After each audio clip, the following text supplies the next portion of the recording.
Bear with me with my drawings, not the best.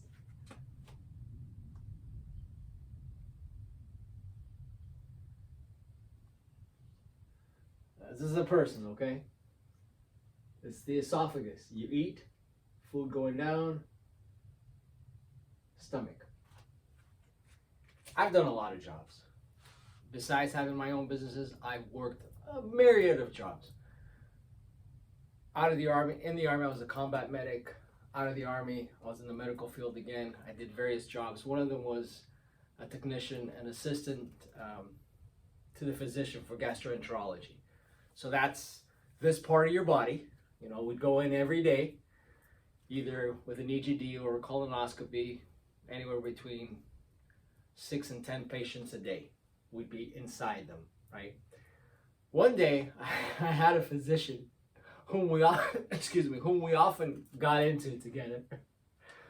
I circulated in different rooms, of course, different outpatient rooms with different physicians. But this particular one once told me, "Hey, this right here is your first brain, which is your ENS, your enteric nervous system."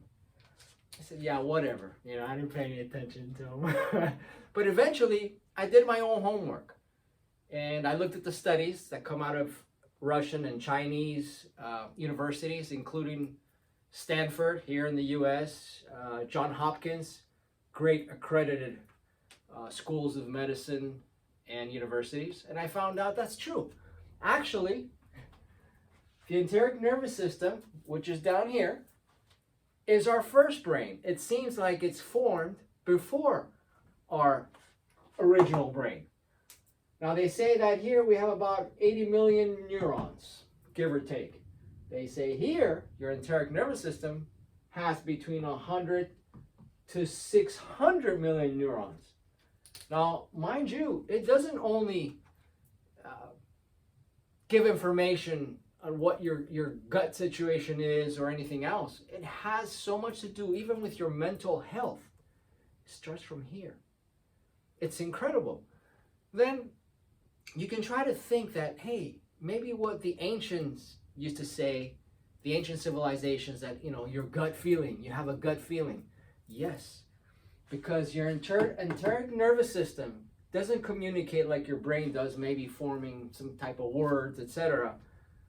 But it communicates with chemical reactions, with that tightness, those butterflies, or whatever else you feel when you have a gut feeling. So maybe there's a lot of logic behind that. Our second brain. We know that science has done a lot of progress, but we also know, and scientists themselves have said it, and we know a lot of that's of quantum physics, that we know nothing. We know nothing. However, somehow, in all these ancient civilizations, the Greeks, the Chinese, the Egyptians, the Hindus, the Indians, they have so much knowledge of how we are as a soul, as a human being. And this knowledge seems to have been lost or purposefully made lost. So we don't, find out exactly what's going on. But this seems to be a fact, even from modern science. So when somebody says, "I have a gut feeling," you better listen to it. It's not just woohoo. It's real. It's your enteric nervous system probably picking up on something that you shouldn't be doing. I've given this example before. I'll say it once more. You're in a car. You're driving. It's like 3 a.m. Lights are blinking everywhere because there's no traffic, right? So you stop at one of the lights. Well, you slow down. And then you get this gut feeling. Something's wrong. Don't do it. Don't do it.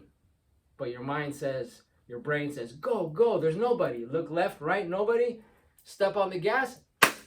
Somebody hit you. Came out of nowhere. Should you have listened to your gut? Should you have listened to your gut feeling? Because it knows things that your brain didn't know it.